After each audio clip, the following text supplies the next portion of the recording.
네, 학부모님들 안녕하십니까? 네, 저는 수학을 가르치고 있는 수학 강사 양도인이라고 하고요. 오늘은 간략하게 제가 이번 내신 기간 동안 어떤 수업을 하는지에 대한 소개 영상을 준비했습니다. 시간이 많이 없는 관계로 조금 말을 빨리 하기는 좀 양해 부탁드리겠습니다. 네, 먼저 제가 생각하는 내신 대비에 가장 중요한 건 모든 아이들이 공통적으로 하는 말은 선생님 시험 시간이 부족했습니다입니다. 결국에 내신과 수능의 가장 큰 차이점은 적은 범위의 문제들을 빠르게 푸는 게 중요합니다. 우리 100점 맞은 친구들이랑 80점 맞은 친구들의 가장 큰 차이점은요. 100점 맞은 친구들, 우리 최상위권 친구들은 50분 중에 한 20분 정도면 70점 정도 다 맞습니다. 남은 30분 동안 30점을 풀기 때문에 그 오랜 시간 동안 고난도를 푸니까 푸는 거죠. 사실 어려운 문제는요.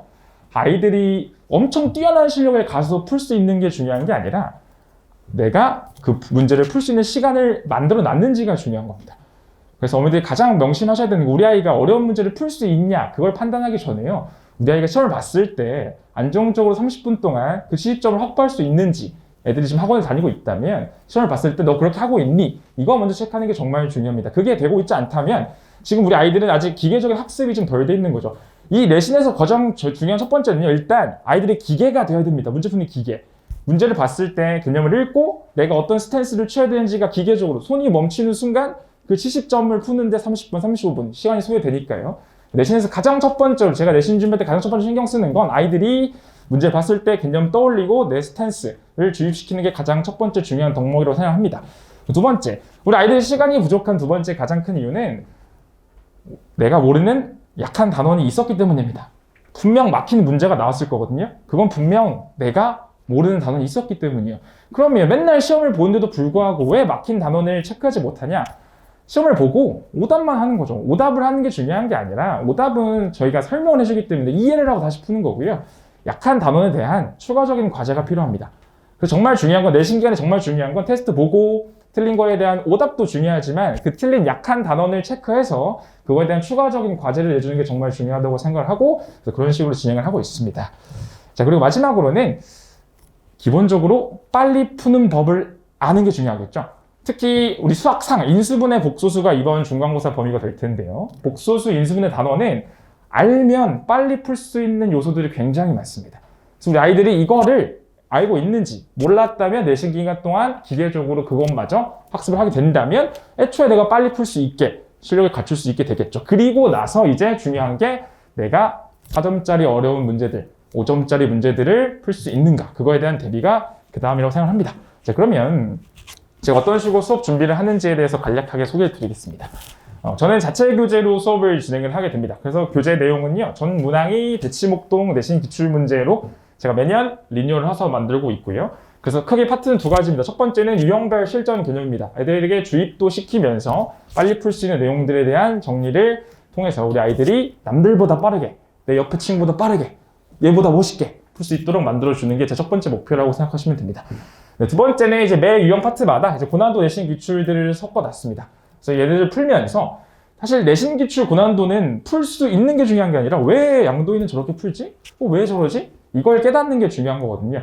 그래서 대부분의 수업 시간을 이제 고난도 기출을 쏟게 될 텐데, 그래서 왜 내가 이렇게 푸는지, 너희들은 이런 생각을 왜 떠올려야 되는지에 대해서 많은 질문과 토론을 통해서 수업을 이끌어 나간다고 생각하시면 되겠습니다. 네, 다음은 테스트 관련입니다. 네, 테스트는 크게 두 가지로 구성이 되는데요. 초반부 시험 기간에 도달하지 않았을 때는 실전 테스트, 모든 학교 학생들이 공통적으로 실전 테스트를 치게 됩니다. 그래서 초반부에는 서술형을 어떻게 내가 잘 쓰고 있는지에 대한 판단, 그리고 본인의 취약 단원에 대한 점검을 한다고 생각하시면 되고요. 시험에 다다라서는 이제 학교별 시험 범위에 맞춰서 학교별 부교재를 고려해서 학교별로 시험지 테스트를 이제 구성하게 됩니다. 이거는 저희 다원 선생님들이 다 같이 힘을 모아서 만들고 있기 때문에 학교별 학생들이 전혀 서로 피해 없이 자기 학교에 맞는 시험지를 골라서 볼 수 있을 거니까요. 초반부는 실전 테스트 공통시험을 본다 생각하시면 되고 시험 직전 기간에는 학교별로 관리가 되기 때문에 그런 부분에서는 전혀 걱정하지 않으셔도 되겠습니다. 네, 다음은 테스트 관리입니다. 테스트는 항상 저희 서울대 주임님들이 채점을 해주시고요. 채점을 하시고 서술형에 대한 피드백도 다 답안지에 코멘트를 달아서 학생들에게 다시 돌려드리고 있습니다. 서술형에 대해서 어떤 걸 쓰면 감점을 당하지 않는지에 대한 팁도 적어서 제공을 하고 있기 때문에 서술형에 대한 대비가 되고 있고요. 일단 제일 중요한 건 저는 아까도 말씀드렸지만 취약 단원을 파악해서 추가 과제를 주는 게 정말 중요하다고 생각합니다. 그래서 우리 조교님의 가장 큰 업무 중에 하나가 아이들이 틀린 단원들을 정리해서 저한테 알려주거든요. 그래서 그걸 통해서 아이들한테 추가 과제를 유인물로 제공을 하고 있습니다. 자, 그 다음은 과제에 대해서 소개를 드릴 건데요. 먼저 첫 번째 과제는 자체 워크북입니다. 자, 워크북에는 첫 번째로는 수업 내용 교재 복습 문제가 실려 있습니다. 제가 수업 때 알려줬던 여러 가지 스킬들을 다시 한번 연습을 해보는 거고요. 두 번째는 비슷하지만 새로운 문제들을 애들이 추가 문항을 풀면서 연습을 하게 될 거고요. 자, 마지막에는 우리 1등급을 노리기 때문에 킬러 문항 파트가 따로 실려 있어서 킬러 문제들을 연습할 수 있고, 혹시 본인이 실력이 조금 부족하다면 킬러 문항은 숙제로 내고 있지 않긴 합니다. 네, 이렇게 생각해 주시면 되겠습니다. 두 번째는 이제 개별 과제입니다. 이제 아이들이 학교별로 어떤 문제집을 푸는 게 유불리가 달리는 학교들이 있기 때문에 이제 그런 학교 학생들을 위해서 워크북 공통과제 말고 추가적으로 문제집을 진행을 하고 있고요.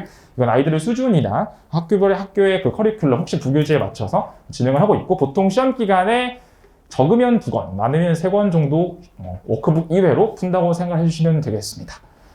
네, 그래서 숙제 완료도나 테스트 성적에 같은 거는 문자로 항상 발송을 하고 있고요. 그래서 그거에 대한 상담은 항상 제가 언제든 하고 있으니 걱정 안 하셔도 될 것 같습니다. 마지막에 이제 클리닉인데요. 항상 저는 원리 원칙을 어떤 걸로 삼고 있냐면, 매 수업 시간이 10시에 이제 끝나게 되면 저희 독서실에 내려가서 이제 아이들이 숙제 오답을 하고 그다음 테스트 오답을 하게 됐는데, 보시면 이제 워크북마다 교재 복습, 추가 문항, 킬러 문항에 대한 이제 오답 체크표가 있습니다. 이 체크표에서 오답 완료된 걸 검사받지 못하면, 전화 조교님한테 검사받지 못하면 집에 갈 수가 없습니다. 새벽 12시든 1시든 2시든 저는 무제한으로 남기 때문에, 그래서 우리 아이들도 저와 같이 새벽 2시까지 달리면서 몇 번 깨닫다 보면, 아, 숙제 열심히 해야겠구나, 최대한 집에서 고쳐와야겠구나, 이거 진짜 한다면 하는 사람이구나, 이걸 깨닫게 되는 애들이 만들거든요.